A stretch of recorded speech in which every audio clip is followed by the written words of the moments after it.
नमस्कार मित्रांनो, आरोग्यम नर्सिंग क्लासेसमध्ये आपलं स्वागत आहे.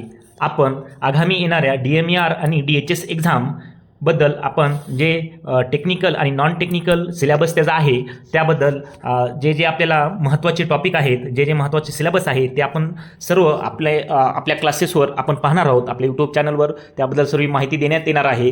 कारण आता कमीत कमी 15 ते 20 दिवसामध्ये आपल्याला सर्वांना DHS एक्झामची ॲडव्हर्टाइजमेंट दिसून येईल. कारण आम्ही अनुभवानुसारच सांगत आहोत. कारण 100% आतापर्यंत सर्व जे 90 ते 95% त्यांचं वर्क कंप्लीट झालेलं आहे. त्यामुळे आपला अभ्यास कंप्लीट असणं खूप महत्त्वाचं आहे. कारण जेव्हा एक्झामची ॲडव्हर्टाइजमेंट पडेल त्यानंतर तुम्ही फक्त रिव्हिजन केलं पाहिजे. तर त्यासाठी एक्झाम येण्याआधीच आपण परिपूर्ण किंवा पूर्ण प्रिपेअर असणं खूप महत्त्वाचं आहे म्हणा.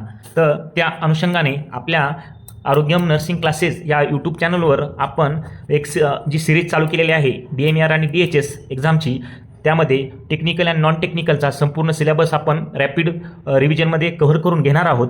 तर त्यापैकीच एक आपला टेक्निकल सिलेबसचा जे आहे ते म्हणजे नर्सिंग जे सब्जेक्ट आहे त्यामध्ये जे महत्त्वाचे सर्व सब्जेक्ट आहेत त्याच्यानुसार आपण घेणार आहोत. त्याचपैकी एक म्हणजे नर्सिंग फाउंडेशन.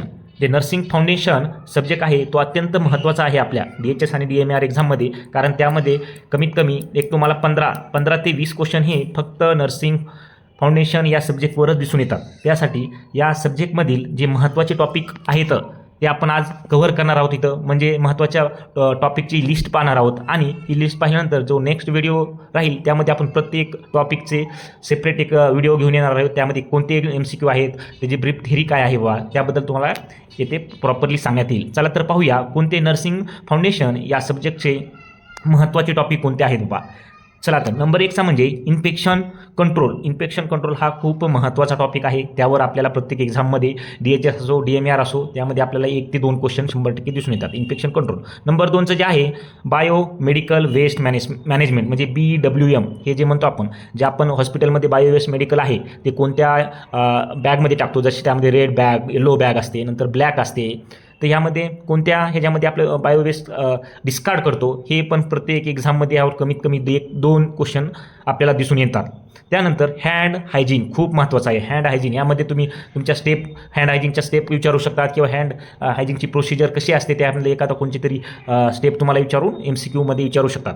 त्यानंतर स्टरिलायझेशन अँड डिसइन्फेक्शन हे पण खूप महत्त्वाचं आहे. स्टरिलायझेशन कसे केले जाते, त्याची काय स्टेप असतात, त्याची काय पर्पज काय आहे त्याचा, हे तुम्हाला एक्झाममध्ये ह्यावर 100% MCQ दिसून येईल. त्यानंतर IV थेरपी म्हणजे जे आपण फ्लूइड वगैरे देतो NSRL जे पण आहे त्याचं IV थेरपी काय असते ते पण तुम्हाला माहिती असणं गरजेचं आहे. त्यानंतर अत्यंत महत्त्वाचं म्हणजे कॅथेटरायझेशन काय आहे बा, त्याचे काय पर्पज आहे, त्याचे काय हे पूर्ण आपल्याला विचारून आपल्याला माहिती असणं महत्त्वाचं आहे. त्यानंतर ऑक्सिजन थेरपी हे पण अत्यंत महत्त्वाचं आहे. ऑक्सिजन थेरपीवर तुम्हाला मास्क विचारले जातात, कोणत्या मास्कनं किती पर्सेंटेज ऑक्सिजन पेशंटला मिळू शकते हे पूर्ण हे ऑक्सिजन थेरपी तुम्हाला सर्व पार्ट पाहिजेत. त्यानंतर पोझिशनिंग हा तर खूप महत्त्वाचा टॉपिक आहे.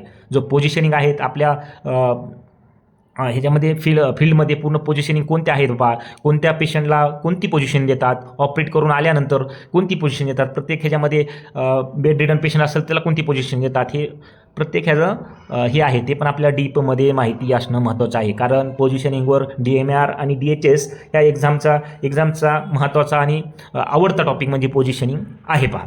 त्यानंतर नर्सिंग प्रोसेस पण महत्त्वाचं आहे. कारण नर्सिंग प्रोसेस म्हणजे आपली जे नर्सिंगची सुरुवातच यापासून नर्सिंग प्रोसेसपासून होते पहा. त्यामुळे कोणत्या ह्या 4-5 काय स्टेप जे आहेत ते पूर्ण आपल्याला डिटेल माहिती असणं गरजेचं आहे.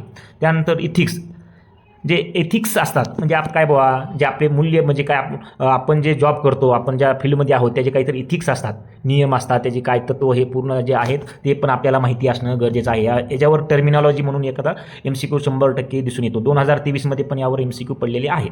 त्यानंतर डॉक्युमेंटेशन पण खूप महत्त्वाचं आहे. म्हणजे पेशंटचं जे रेकॉर्ड असते, पेशंटची जी डेटा असते त्याचं प्रॉपरली डॉक्युमेंटेशन कसं केले जाते, काय केले जाते, त्याचं पर्पज काय आहे बा, हे जे पण आपल्याला याच्यावर पण एक्झाममध्ये MCQ दिसून येतो. त्यानंतर पेन असेसमेंट हा टॉपिक आहे. पेन असेसमेंट यामध्ये पेन स्केल आहे ते पण पूर्ण डिटेलमध्ये माहिती असणं गरजेचं आहे. नंतर ABG हे तर खूप महत्त्वाचं आहे. ABG ॲनालिसिस हे महत्त्वाचं आहे. तुम्हाला पण माहीत असेल, कोणी जरी असेल तर कोणतीही एक्झाम असेल तरी ABGवर 100% 1 ते 2 MCQ असो, चाहे DMER असो DHS असो नॉर्सेट एक्झाम असो ABGवर असते. ABGवर आर्टियल ब्लड गॅस हे जे आहे त्याचा ॲनालिसिस आहे. त्यामध्ये pH पुन्हा partial oxygen, partial carbon dioxide याच्यानुसार आपण ते ठरवू शकतो IBGचं कसं ॲनालिसिस वगैरे आहे ते आपण डिटेलमध्ये घेणार आहोत. नंतर ॲलेन टेस्ट ही पण ब्लडची आहे, त्यात हे पण महत्त्वाचं आहे, याच्यावर पण येऊ शकते. पुन्हा अत्यंत महत्त्वाचा म्हणजे ब्लड ट्रान्सफ्युजन, आपण BT म्हणतो बघा. ब्लड ट्रान्सफ्युजन करताना कोणते कोणते हे घेतले पाहिजे तो, नंतर साईन सिम्पटम कोणते आहेत, त्याला BT स्टॉप कधी करायचं, BTमध्ये कोणते फ्लुइड यूज केले जाऊ शकतं किंवा BT कोणत्या पेशंटला देतात, हे याच्यावर सर्व क्वेश्चन MCQ विचारलेले आहेत म्हणा.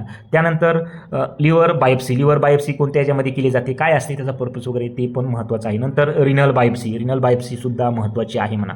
त्यानंतर रिनल बायोप्सीची झाल्यानंतर लंबार पंक्चर ही पण प्रोसिजर खूप महत्त्वाची आहे. आपल्याला DMARमध्ये DHSमध्ये आता जी 1 ते 2 महिन्यामध्ये ॲडव्हर्टाइजमेंट येईल आणि ती एक्झाम होईल, त्यामध्ये तुम्हाला यामध्ये 100% दिसेल यावर. नंतर सेंट्रल व्हेनस कॅथेटर हे पण खूप महत्त्वाचं आहे. नंतर ट्रकिओस्टॉमी केअर तर फेमस आहे, यावर कोणत्या पेशंटला केली जाते वा ट्रकिओस्टॉमी केअरची नर्सिंग मॅनेजमेंट काय आहे, नर्सिंग केअर काय आहे, आपला रोल काय आहे त्यामध्ये, ह्याच्यावर MCQ तुम्हाला 100% दिसून येईल म्हणा. नंतर